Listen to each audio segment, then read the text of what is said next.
Assalamualaikum warahmatullahi wabarakatuh. Bagaimana kabar jaliners sekalian? Nah, kembali lagi di talk show Kita Jalin, kita jaga lingkungan kita. Nah, hari ini Kita Jalin masih spesial edisi Duta Lingkungan Hidup dan Kehutanan Kalimantan Barat ya. Nah, jadi kita menghadirkan pemenang yang ketiga setelah yang satu dan kedua di episode sebelumnya itu woman ya, emansipasi wanita. Tapi jangan salah nih jaliners, di episode kali ini kita nggak bakal kalah menariknya dan pokoknya banyak deh kejutan-kejutan yang bakal diberikan oleh narasumber kita kali ini. Karena seperti biasa, talk show Kita Jalin selalu menghadirkan narasumber yang bisa dibilang itu memang bidangnya. Lalu yang kedua, fresh ya, karena ini pemenangnya masih muda-muda banget dan seger-seger banget. Jadi ini cantik, tampan, rupawan yang membuat mata kita seger kayak lingkungan kita nih, hijau-hijau.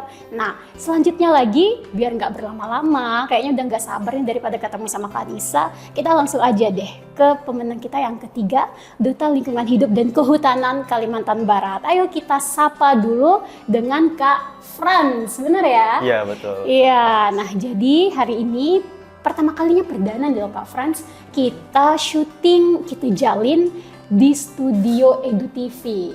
Nah, jadi di 2 episode sebelumnya ya Jaliners ya, kita ke Kalise, Kampung Literasi Selamat. Jadi itu salah satu mitra kita juga. Itu lebih ke nuansa yang alam, estetik, masyarakat lokal sekitar gitu deh. Nah, tapi kalau di sini ya maklum-maklum aja ya di studio ya. Dan Kak Frans ini juga narasumber atau tamu pertama kita yang laki-laki. Nah, jadi setelah 2 episode ditemani yang cewek-cewek mulu, ini ada cowok yang juga nggak kalah menginspirasi dan seger tentunya. Nah, oke, mungkin langsung saja ya Kak Nisa perkenalkan dari Kak Frans, dipersilakan untuk memperkenalkan diri. Oke, baik, terima kasih Kak. Jadi sebelumnya perkenalkan, nama saya Franciscus Berto, akrab dipanggil Frans. Saya merupakan pemenang dari Duta Lingkungan Hidup Kalimantan Barat tahun 2024. Nah, dipanggilnya Kak Frans bener ya? iya benar. Nah, oke, Kak Frans, ini boleh dong aku tanya-tanya ya mewakili Jaliners. Ini kita agak kepo sedikit nih, nggak masalah ya? Nggak boleh, Kak, boleh. Kapan lagi kan bisa kepo dengan orang yang cakep, berprestasi pula gitu kan? Oke Kak Frans, kalau nggak salah nih ya, tadi kita sempat bercuat-cuat, bercakap-cakap sedikit. Katanya Kak Frans ini masih mahasiswa loh Jaliners. Jadi buat kamu-kamu nih Jaliners yang masih mahasiswa, jangan rebahan mulu. Nih, tiru Kak Frans. Oke, mahasiswa dari universitas mana kalau boleh tahu? Oke, kebetulan saya merupakan mahasiswa aktif dari Universitas Bina Sarana Informatika, Kampus Kota Pontianak. Oke, untuk jurusannya tadi di ini berarti ya? Sistem informasi. Sistem informasi. Itu lebih ke IT. Nah, IT tapi nyemplungnya ke duta lingkungan kan kayak gitu ya, gimana ceritanya? Itu yang bakal kita ulik dari Kak Frans di episode kali ini spesial karena 2 bintang tamu sebelumnya pun rata-rata basicnya tuh bukan dari yang aktivis lingkungan banget loh Jaliners. Kayak yang pertama tuh ya si Kasania itu hanya siswi SMA pada umumnya. Masih SMA. Lalu yang kedua itu Kak Ica dari Fakultas Hukum. Nah, yang ketiga Kak Frans dari Sistem Informasi ya. Iya, Nah, sistem informasi. wah, jadi ini kan kayaknya beragam ya latar belakang mereka ya. Ini kayak heterogen banget. Tapi coba kita tanya, apa sih yang memanggil Kak Frans untuk nyemplung menjadi bagian dari keluarga besar Duta Lingkungan Hidup dan Kehutanan Kalimantan Barat? Oke. Jadi untuk bagaimana sih saya bisa nyemplung atau ikut serta ya dalam Bener-bener nyemplung ya? Saya bilang nyemplung juga nyemplung. ikut serta dalam pemilihan Duta Lingkungan Hidup Kalimantan Barat tahun 2024. Memang sebelumnya saya juga pernah mengikuti beberapa ajang pageant lainnya. Artinya emang sudah ada basic modal sudah itu ada ya? basic, Oke. Jadi dari situlah saya bisa belajar dan juga bisa menggali nih terkait entah itu lingkungan hidup, wisata alam, ataupun budaya yang harus kita kembangkan. Oke. Nah, jadi saya juga pasti punya prinsip ya Kak ya. Nah, saya juga punya prinsip, saya yakin kalau sekarang saya mulai untuk maju, maka saya pasti yakin juga ke depannya saya akan mendapatkan hal yang setimpal atau setara gitu. Makanya tidak alasan untuk saya tidak ada alasan yang membuat saya, saya tuh harus insecure ataupun harus takut nih kalau duta lingkungan hidup nih bakal tidak sesuai ekspektasi atau hal apapun ya kayak. Oke. Jadi sebelum nyemplung juga saya perlu belajar. Nah, perlu tanya juga nih kepada senior-senior. Jadi itu juru kuncinya ya.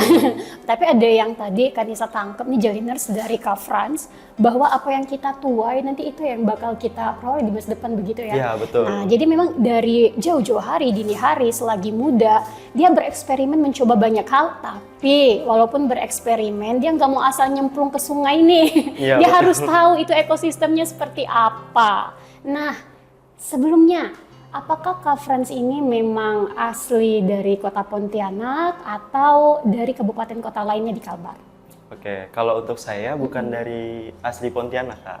Nah, kebetulan saya berasal dari Kabupaten Bengkayang, tepatnya di Kecamatan Sangoledo. Waduh, nah ini kenapa Kanisa tanya demikian? Karena konon katanya nih banyak stigma, dia mah enak, anak kota Pontianak, maksudnya udah banyak fasilitas, ini itu segala macam untuk anak mudanya berkarya. Nah tapi itu bukan halangan, karena Iya, ini Kak betul. Franz dari Bengkayang loh Jaliners, ini jauh-jauh ke sini dan ternyata bisa juga eksis. Gak kalah dengan anak-anak kota Pontianak, ini udah keren banget. Jadi secara nggak langsung Kak Franz ini bisa menjadi ikon buat anak-anak daerah lainnya berani eksis di ibu kota provinsi. Itu keren banget. Nah tapi nih keren juga keren, tapi pasti ada perjuangan yang kayaknya air mataku kamu nggak tahu gitu ya. Mungkin itu boleh di-share kira-kira tantangan Kak Franz, karena tadi sudah pernah ikut ajang pijen ya sebelumnya ya. Itu awal mulanya kira-kira ada sebut insecure lagi. Apa sih rasanya kok bisa sampai terkeluar kata insecure itu dari seorang Kak Franz yang sekarang notabene-nya udah jadi pemenang nih.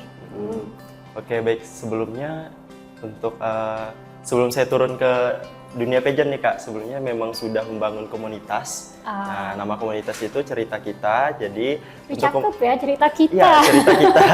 Jadi komunitas ini bergerak di bidang mempromosikan wisata alam, khususnya yang ada di Sangoledo gitu Kak. Karena setelah saya melakukan analisis, di Sangoledo itu kan banyak sekali potensi wisata alam yang harus digali. Nah, dari hal itulah saya ngajak nih teman-teman, saya nggak sendiri ya Kak ya, saya ngajak teman-teman, bagaimana kalau kita membangun sebuah komunitas yang nanti bisa bergerak dan bisa membangun wisata yang ada di daerah kita, begitu Kak. Nah, karena di Sangoledo sendiri kan banyak sekali nih teman-teman, ada banyak sekali wisata alam, tidak hanya ada Riam, ada juga bukit dan juga banyak sekali wisata alam yang bisa kita eksplor. Nah, bisa kita perkenalkan juga nih. Tadi cuma Riam doang ya. Saya pribadi juga mikirnya ini Riam, ini air terjun ini ternyata banyak betul. ya. Iya, banyak. Wah, keren banget. Nah, itu kalau untuk awal mulanya sendiri berarti kan ikut duta lingkungan karena punya visi misi nih. Aku ingin memperkenalkan wisata lingkungan, wisata alam yang ada di tempatku. Makanya bisa ikut gitu kan. Nah, tapi kebanyakan dari Jaliners nih kan bertanya-tanya, kayak kamu nanya, kan pasti bertanya nih. Kira-kira kalau dari Kak Franz sendiri, apa sih yang harus dipersiapkan untuk mendaftarkan diri menjadi Duta Lingkungan Hidup dan Kehutanan Kalimantan Barat supaya bisa ada ke depannya Kak Franz wannabe gitu. Oke. Jadi untuk persiapannya mungkin simpel ya Kak ya, untuk persiapan pendaftaran di Duta Lingkungan Hidup Kalimantan Barat. Nah, itu dari mana ya untuk mengakses, kita tahu kapan dia buka atau enggak tuh? Nah, kita bisa cek di akun Instagramnya Duta Lingkungan Hidup Kalimantan Barat. Nah, catat. Nah, bisa dicek di sana untuk teman-teman semua. Dan juga untuk syarat-syaratnya itu sangat simpel sekali nih Kak. Apa ada batasan usia atau badan harus proporsional, tinggi badan, berat badan, apa ada yang seperti itu? Kalau untuk berat badan kemungkinan tidak ada ya Kak ya. Nah, tapi kalau untuk batas usia ada, itu dari 15 tahun ke atas. Oke. Atasnya nih sampai atas mana ya? Kurang lebih kayaknya sampai 23 atau 24. Oke, pokoknya usia muda produktif di awal gitu lah ya. Ya. Oke. Kalau yang lain selain itu apakah harus ada administratif yang dipersiapkan? Misalkan berkas-berkas apa begitu? Kalau untuk berkas-berkas tidak ada ya. Jadi nanti itu langsung melakukan pendaftaran. Terus nanti akan diminta untuk memperkenalkan diri nih Kak. Oh, Nah, oke. jadi bisa juga mengisi data seperti nama lengkap, terus nanti bakal juga ditanya motivasinya gitu. Oh, oke. Dan itu bakal ada pada saat prakarantina. Nah, jadi sebelum karantina itu ada prakarantina lagi Kak. Oh, jadi sebelum di fase karantinanya dengan peserta itu ada prakarantina. Iya, Itu betul. bedanya apa ya kira-kira antara karantina dan prakarantina? Nah, kalau untuk prakarantina ini ada kelas-kelas khusus yang dipelajari. Kalau angkatan kami ya Kak ya, untuk prakarantina itu ada kelas bahasa Inggris. Nah, terus ada juga kelas mengenai lingkungan. Nah, itu prakarantina. Terus persiapan sebelum audisi. Nah, itu di prakarantina. Kalau untuk karantina nanti ada pembekalan materi. Kalau kami kemarin dari Dinas Lingkungan Hidup. Oh iya. Nah, itu terus ada juga dari aktivis-aktivis lingkungan. Nah, gitu. Wah, ini informasi terbaru ya Jaliners yang kita ketahui ya. Soalnya dari dua narasumber sebelumnya belum pernah ada yang kita kepoin sampai sedaging-daging biji-bijinya nih. Tapi oke, terima kasih Kak Frans karena sudah berbagi ya resep rahasia ya. Iya, betul. Jadi Jaliners enggak terlalu bingung. Nah, baiklah Jaliners, kita nanti tetap bakal bincang-bincang lagi dengan Kak Frans. Tapi jangan kemana-mana dulu, kita bakal balik lagi setelah jeda yang satu ini.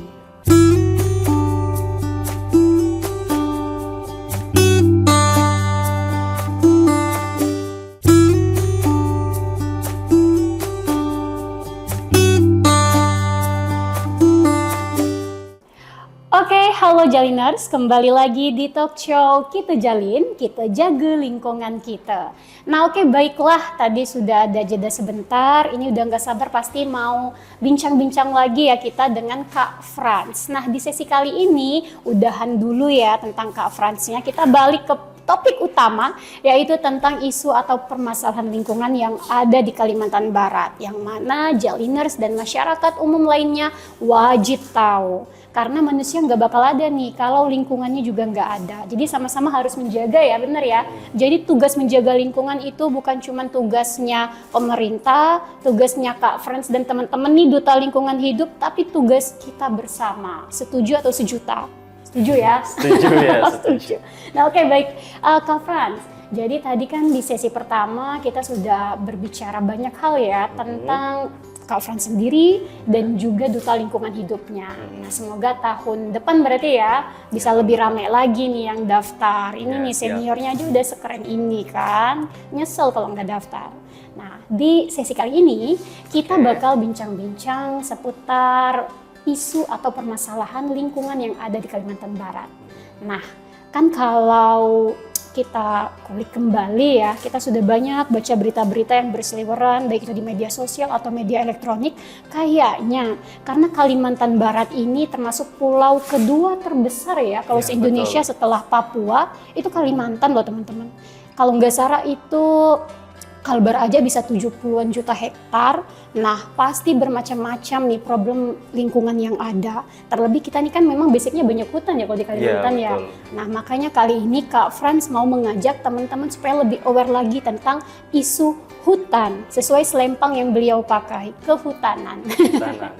Nah, oke Kak Frans, ada yang menarik nih dari Kak Frans karena tadi sempat memperkenalkan diri ya, biak-biak Bengkayang kan, Ya, maksudnya. Bengkayang. Nah, kita pengen tahu nih, kalau di sini ya di kota ya, termasuk di negara tetangga nih, tetangga kita, bukan Malaysia ya, Kuburaya. Kalau di Kuburaya nih, nggak jauh-jauh nih permasalahannya.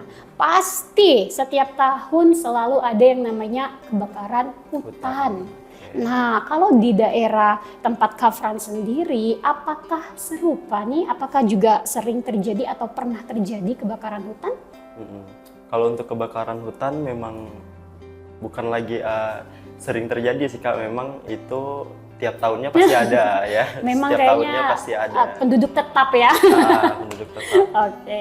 Cuman kalau di daerah kami, mungkin kalau kita ngambil positifnya ya, nah kebakaran hutan biasa masyarakat setempat melakukan pembakaran lahan itu untuk menanam padi ataupun membangun sawah lah begitu Kak. Nah jadi kalau kita lihat di sisi sudut pandang positifnya, kalau masyarakat di tempat kami untuk masalah kebakaran hutan itu mengarah ke hal tersebut. Oke. Nah, jadi keperluannya untuk bercocok tanam tadi itu Kak. Nah, untuk membangun sawah atau tempat menanam padi begitu.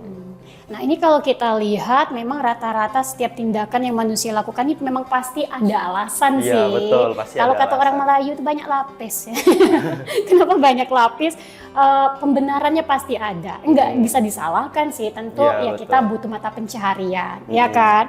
Termasuk yang terjadi di Bengkayang, ternyata kata Kak Frans juga demikian, membakar hutan itu untuk membuat ini ya lahan baru untuk bercocok tanam ya. Iya, betul. Nah, dia kayak membuka lahan supaya untuk menanam apa tadi padi Padi, gitu ya. iya. Nah, oke, sama juga sih. Tapi, nah kita kan fokus ke kebakaran hutannya nih.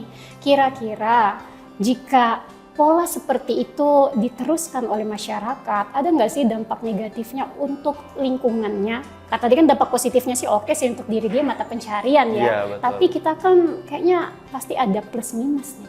Kalau Betul. dampak negatifnya di Bengkayang tuh yang sudah dirasakan masyarakat apa sih?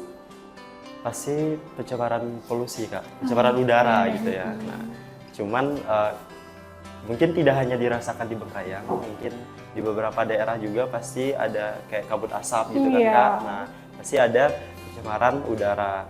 Namun kalau masyarakat setempat, mungkin kalau di daerah-daerah terdekat yang memang sosok memang di daerah situ kebanyakan petani, nah hal itu menjadi hal yang diwajarkan Kak. Lumrah biasa Nah, ya. lumrah. Cuman kami dulu waktu karantina duta lingkungan hidup, saya juga pernah membahas hal tersebut. Nah ini Pernah boleh tanya dibahas langsung. lagi nih, Iya. silahkan. Saya juga pernah langsung nanya nih Kak kepada salah satu narasumber kami, apa sih dampak dan juga apakah ada undang-undangnya begitu Iya. Kak. Nah, apakah ada aturannya? Iya, kita harus tahu Nah, kebijakan politiknya ya. betul. Oke. Ternyata kalau dari pemerintah itu ada aturannya Kak, ada undang-undangnya gitu. Jadi masyarakat boleh melakukan pembakaran hutan, namun ada batasannya. Iya, gitu, Kak. ini Ada cakep nih. batasannya. Nah, jadi kalau yang namanya ada batasan, berarti juga ada pengawasan gitu Kak. Nah, jangan sampai hal tersebut bisa menimbulkan hal-hal negatif, terkhususnya bagi masyarakat luas. Iya.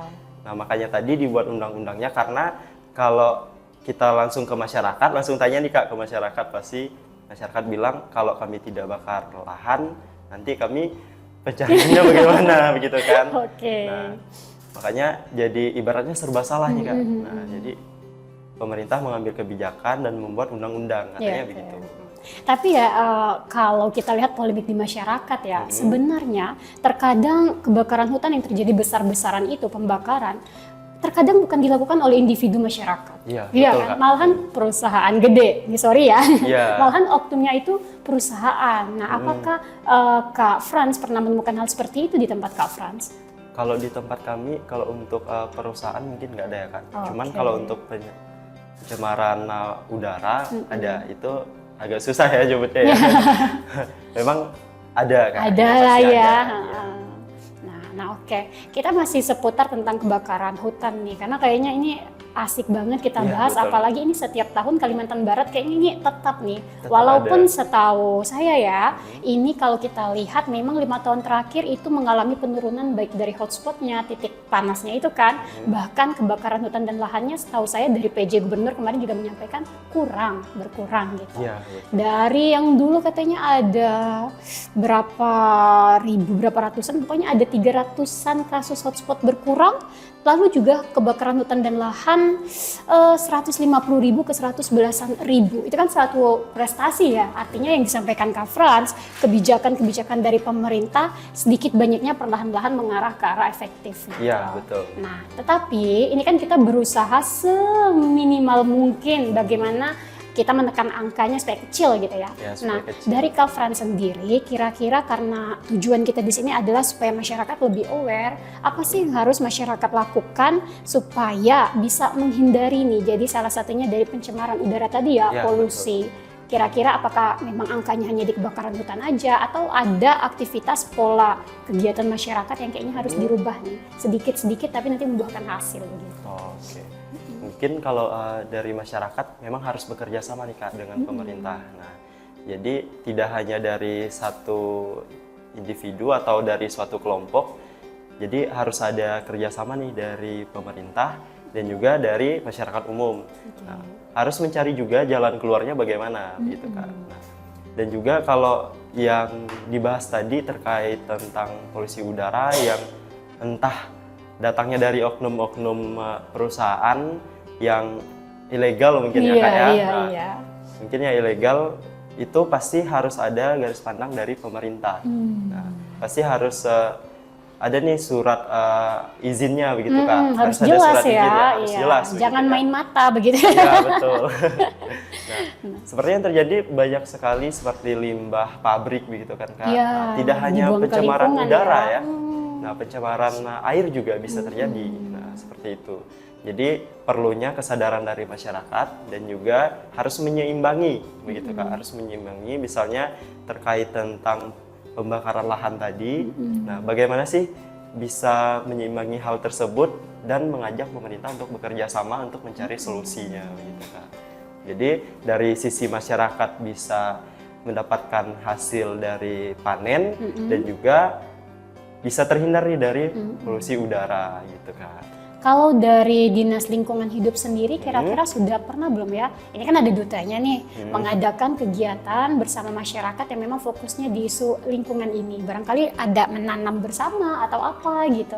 Apakah sudah pernah ada kegiatan itu? Sudah pernah ada. Nah, boleh itu diceritakan. Oke. Itu seperti apa ya kegiatannya? Sudah pernah ada. Kemarin pernah ada di kantor gubernur itu tanam bersama, kata nama pohon bersama. Nah, terus juga pernah waktu itu pernah ada juga, waktu itu nggak turun langsung sih Kak. Nah, jadi bagi tugas waktu itu. Nah, teman-teman juga pernah turun langsung untuk menanam pohon bersama waktu itu. Berarti memang fokusnya reboisasi menanam pohon itu ya? Ya, betul. Oke. Nah, itu sesuatu yang menurut kita Jaliners juga hal yang wow, sebenarnya mudah dilakukan, tapi Mudah kita dilakukan. ini ya kayaknya belum mengarah ke arah sana. Padahal pohon itu bisa dibilang ini kan paru-parunya dunia nih, Ya, lalu betul. juga investasi kita di masa depan ya. Iya. Karena kalau kita lihat makin ke sini agak kurang sudah daerah perkotaan.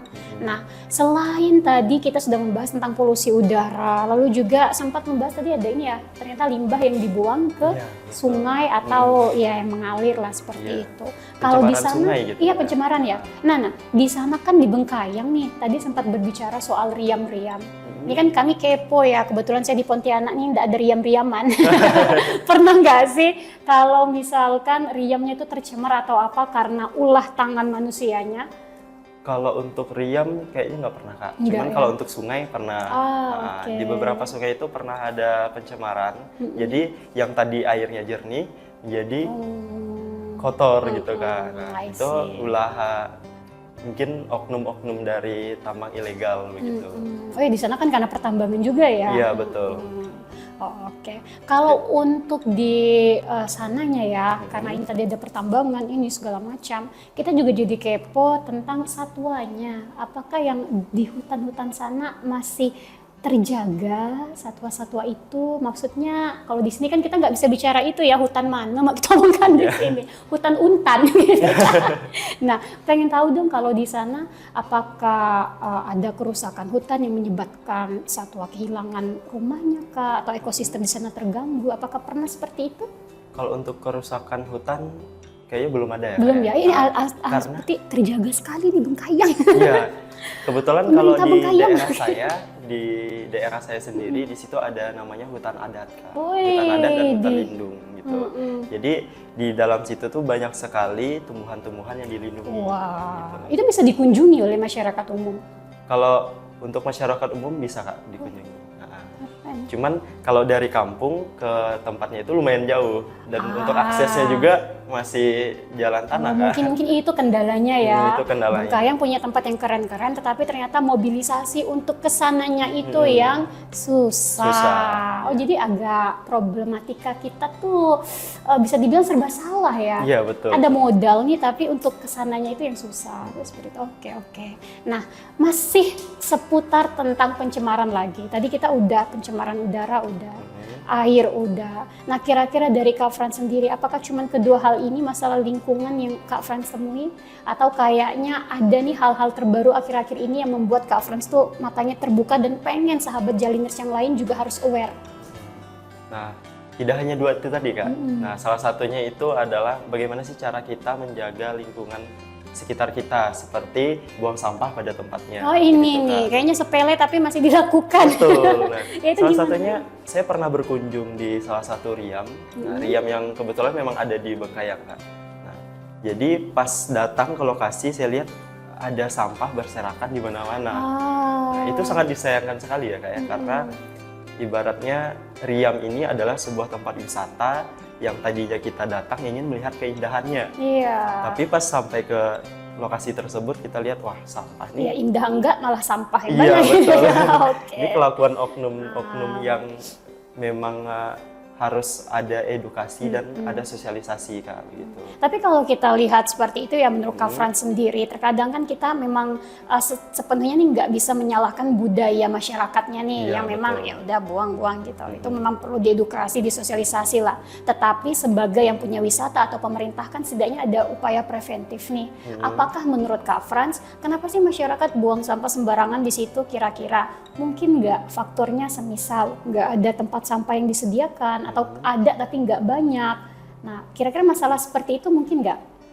Mungkin sih Kak, kebetulan kalau di tempat wisata itu ada sih tong sampahnya gitu kan. Jadi cuman nggak banyak. Nah, Mungkin itu terjawab ya. Iya, itu salah satu mungkin kalau dari pengelola tempat wisata mungkin bisa harus ditambahin ini ya lagi. setiap berapa meter sekali Iya, gitu. Karena betul. kan nggak semua pengunjung nih yang bisa dibilang bertanggung jawab Iya, kan betul. begitu. Kalau kayak kita pribadi mungkin bisa membiasakan diri kayak sampah nih buang dalam tas dulu gitu Iya, kan. betul. Disimpan dulu gitu ya, iya, Kak. kan kita ada rasa nggak enak kan kayak buang sembarangan. Nah, tapi kalau dipikir-pikir lagi nggak semua orang kan seperti itu. Iya, nggak semua orang bisa kayak gitu. Iya, nah Jaliners tapi jangan yang begitu ya. Kalau ada sampah karena itu sampah kamu dimasukin. Nah oke, karena tadi sudah banyak bicara soal Bengkayang, Kak Frans kan berarti sekarang hari-harinya di Pontianak ya? Iya, di Nah, Pontianak. ada nggak sih shock culture yang buat Kak Frans terkejut gitu ya dengan lingkungan yang ada di Bengkayang sama di Pontianak? Atau nggak yang harus lingkungan sih, bisa juga dari budaya masyarakatnya terhadap lingkungan gitu. Bedanya kalau dulu di Bengkayang ngeliatnya seperti ini, oh ternyata di Pontianak ada begini ya. Gitu. Oh iya, pasti ada ya Kak ya. Pasti ada perbedaan, entah itu dari Bengkayang sama di Pontianak pasti ada perbedaan gitu ya. Jadi kalau di Pontianak itu hal pertama yang pas saya datang ke Pontianak yang pertama saya rasakan itu dari udaranya. Oh, udara. Dari udaranya. Kenapa nih udara kita? Kenapa udaranya? Kalau di Bengkayang Kak masih terbilang udaranya masih segar, Fresh ya. masih fresh, terus masih Gitu dingin ya. gitu ya, Oke. masih alami. Emang di sini memang agak panas berdengkang ya. Kalau di Pontianak panas ya. Iya, iya, Betul, iya. panas. Oke, berarti memang pantasan tadi kayaknya semangat banget saya pengen bicara soal udara, Kak. Iya, Udara. betul. Ternyata yang dia rasain shock culture-nya di sini panas. Gitu. Panas banget, iya. Kalau dari Frans sendiri nih melihat, kira-kira kenapa tuh? Kok bisa beda sih dari analisis Frans sendiri sebelum saya yang bicara? Kalau saya yang bicara nanti dikira berat sebelah nih orang Pontianak iya. gitu. Kok bisa beda udaranya menurut Frans sendiri? Oke, mungkin dari udaranya tadi yang beda ya Kak. Mungkin karena kurangnya kesadaran masyarakat dalam menanam pohon. Kurang pohon guys. Dan juga kurangnya kesadaran dari masyarakat tentang menjaga lingkungan yang ada begitu kan. Oke, jadi seperti itu ya. Nah, kita bakal bincang-bincang lagi karena tadi banyak berbicara kurangnya. Nanti insya Allah di segmen ketiga kita bakal bicara yang lebihnya. Oke, Namun sebelum siap. itu, Jaliners jangan kemana-mana dulu karena kita bakal balik lagi setelah jeda yang satu ini.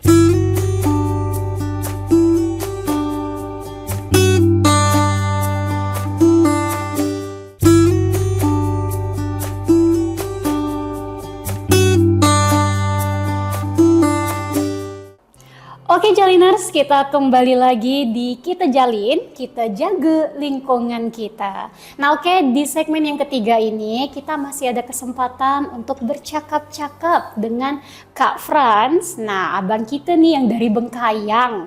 Nah tapi kalau tadi kan kita sudah bicara tentang dampak negatifnya ya, atau kekurangan-kekurangan dari isu lingkungan, permasalahan lingkungan yang diharapkan kita nih masyarakat bisa lebih aware lagi. Nah di sesi kali ini kita bakal melihat kira-kira ada nggak sih peluang-peluang yang ditimbulkan atau kedepannya kira-kira bisa menjadi lahan cuan nih bagi masyarakat dari permasalahan yang ada saat ini. Karena bukan manusia namanya ya kalau tidak mencari kesempatan dalam kesempitan. Nah oke, langsung saja di segmen yang ketiga ini kita balik lagi ke Kak Franz. Tadi kita sampai ke Kota Pontianak dan Bengkayang ya, perbedaan dari ininya. Nah tapi kalau di Kota Pontianak kalau kita lihat aksesibilitasnya kan lebih mudah nih, mobilisasi kemana-mana. Ada nggak sih menurut Kak Franz di Pontianak ini yang isu lingkungannya justru sehari-hari Kak Franz melihat di sini ya, malah bisa menjadi peluang gitu. Sebelum kita nanti balik lagi ke Bengkayang. Oke, kalau kita ngambil hal positifnya ya Kak, yang bisa jadi peluang, kebetulan saya itu sering ikut kegiatan itu di salah satu kampung wisata yang ada di Pontianak, itu namanya Kampung Caping ya. Oke, Kampung Caping.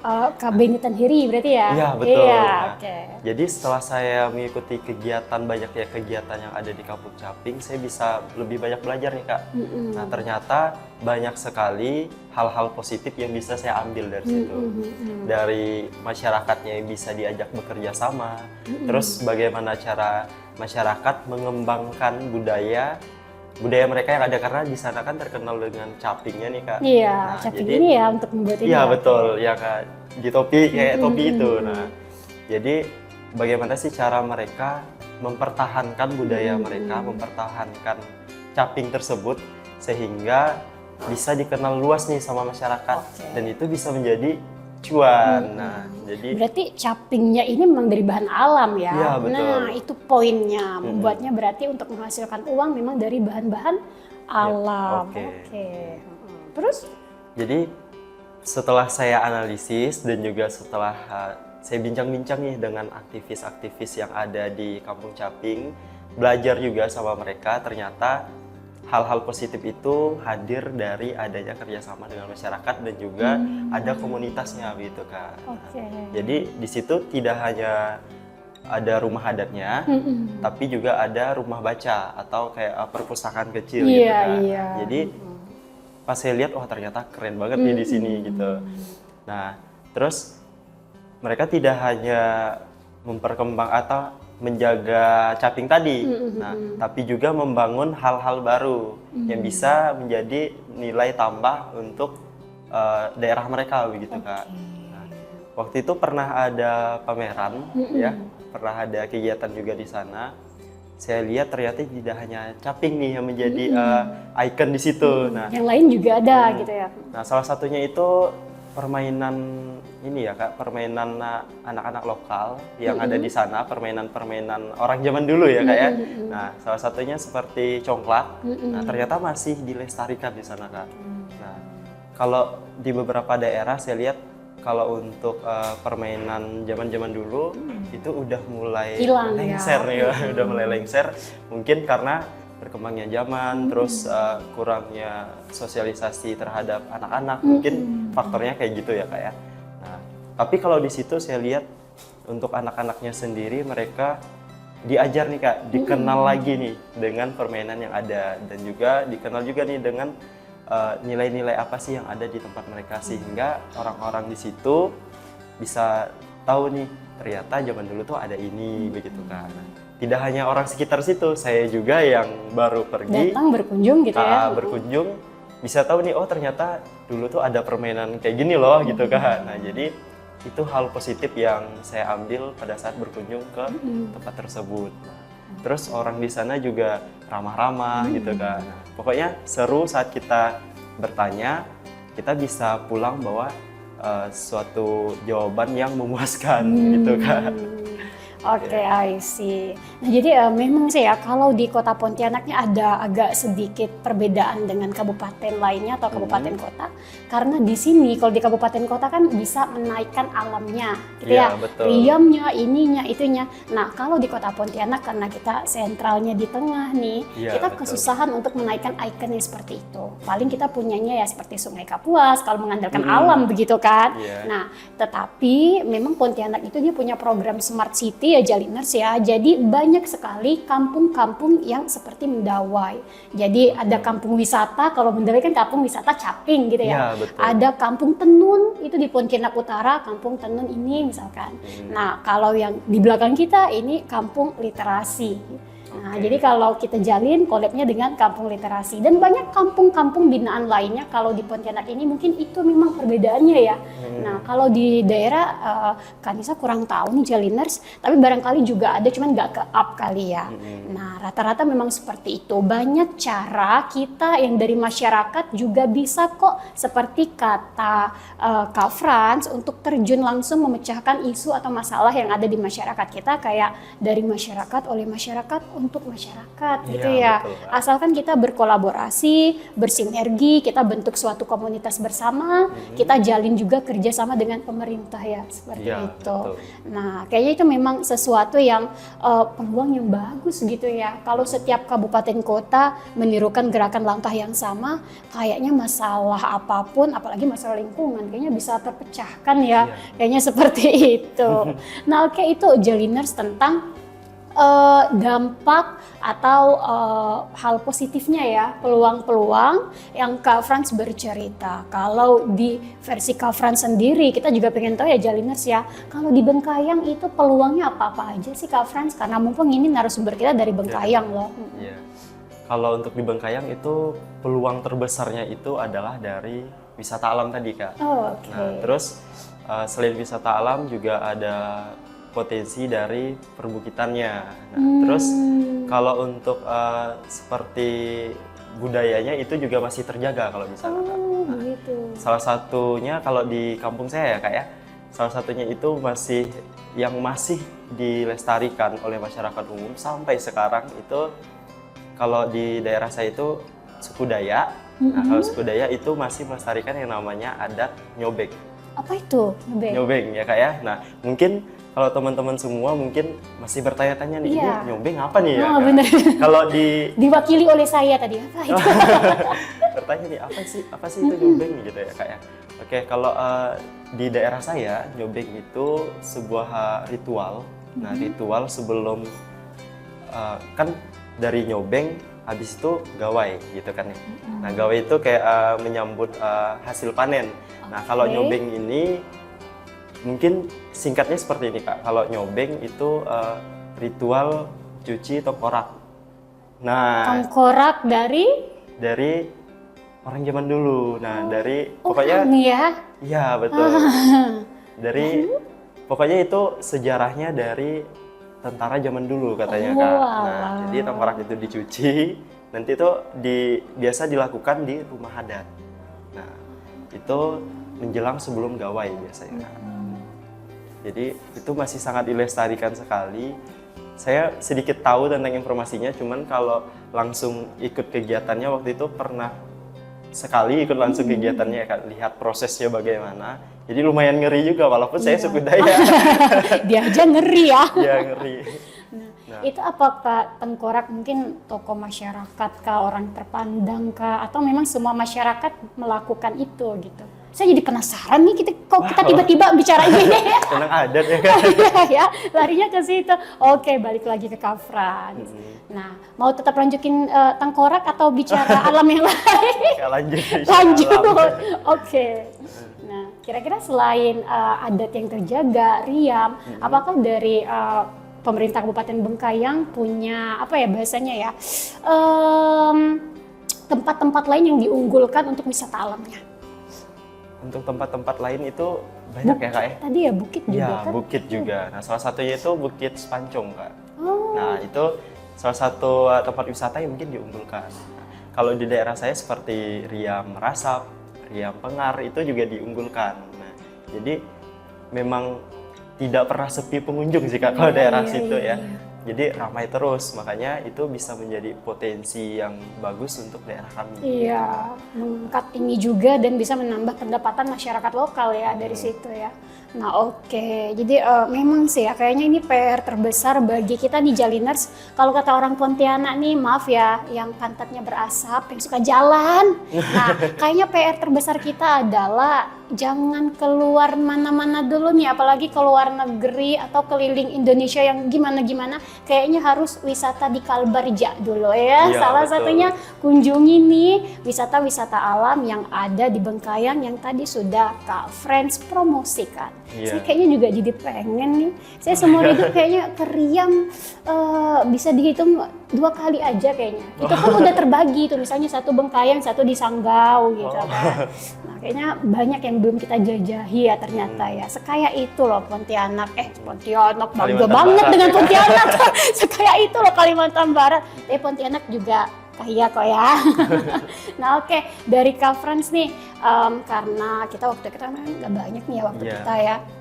Mungkin Kak Nisa dan Jaliners yang lain pengen tahu harapan Kak Frans itu apa aja ya terkait permasalahan lingkungan yang saat ini kita hadapi, dan juga kedepannya barangkali apa sih tantangan yang kita harus lebih aware lagi, dan kita giatnya tuh harus gimana sih masyarakat ini? Oke, jadi untuk masyarakat umum dan juga untuk kita sendiri ya Kak ya, jadi kita itu harus saling merangkul satu sama lain. Nah, bagaimana sih cara kita mengatasi isu-isu lingkungan yang mengarah ke hal negatif? Nah, jadi kalau dari saya pribadi, waktu saya ikut pemilihan Duta Lingkungan Hidup Kalimantan Barat, kami itu ada disuruh untuk membentuk suatu program kerja nih Kak. Nah, jadi untuk program kerja saya ini merupakan salah satu program kerja yang memang sudah dibentuk dari sejak SMP. Oke. Nah, kebetulan waktu SMP kan pernah menjabat sebagai ketua OSIS nih Kak. Nah, dan juga pernah dibantu juga dan kepala sekolah kami nih yang mendemokan atau mensosialisasikan terkait program kerja ini yang pastinya berkaitan dengan lingkungan. Nah, program kerjanya itu bisa, Kak. Nah, bisa, B-nya itu bersih, I-nya indah, S-nya sehat, A-nya aman. Nah, jadi dari program bisa ini setelah dijabarkan, jika kita bisa menerapkan ke dalam lingkungan, sebelum suatu tempat wisata itu bisa layak dikunjungi, ya ibaratnya layak dikunjungi, harus menerapkan program bisa ini. Yang pertama, tempat wisata tersebut pastinya harus bersih ya Kak ya. Siapa sih yang mau datang ke tempat wisata, mau menikmati keindahan alamnya, pas sampai ternyata banyak sampah apa segala macam gitu Kak ya. Jadi yang pertama itu harus bersih. Terus kalau sudah bersih pasti indah dipandang, betul? Indah dipandang. Terus jika sudah bersih, sehat, sudah bersih, indah, udah pasti sehat. Udaranya udah pasti sehat. Nah, kalau sudah sehat, udah pasti aman nih Kak. Nah, jadi setelah saya menerapkan hal tersebut, wah keren nih gitu kan. Keren, ternyata dari SMP sampai sekarang saya menerapkan hal tersebut, ternyata bisa membuahkan hasil yang positif bagi masyarakat dan juga bagi lingkungan yang ada di sekitar saya. Begitu. Jadi program bisa ternyata memang bisa. Iya, betul. Nah oke, jadi Jaliners, tidak terasa kebersamaan kita bersama Kak Frans, ini juara 3 Duta Lingkungan Hidup dan Kehutanan Kalimantan Barat mencapai akhir. Tapi jangan sedih ya Jaliners ya, nanti kita tetap bakal ketemu lagi. Tadi mengutip program Kak Frans, yaitu bisa, bersih, indah, sehat, aman ya. Iya. Nah kami juga punya itu di Kalise, Beriman. Kampung Literasi Selamat, bersih, indah, nyaman. Wah, keren 11-12 ya, Iya. padahal kita belum pernah ketemu ya. Iya, betul. Iya, tapi itu tadi artinya kalau saya dan Kak Frans aja bisa berpikir seperti itu, saya yakin Jaliners juga bisa beriman. Nah oke, baiklah ya Jaliners. Gak terasa ini kita sudah benar-benar sampai penghujungnya udah habis nih ya. Nah, selesai ya, Kak? tapi jangan khawatir, nanti kita bakal kembali lagi di episode-episode selanjutnya dengan menghadirkan narasumber yang gak kalah seru, menginspirasi, dan memang kompeten di bidangnya. Baiklah, untuk sesi hari ini bersama saya dan juga Kak Frans, kami pamit undur diri. Akhir kata, wabillahi taufiq wal hidayah. Wassalamualaikum warahmatullahi wabarakatuh. Kita jalin, kita jaga lingkungan kita.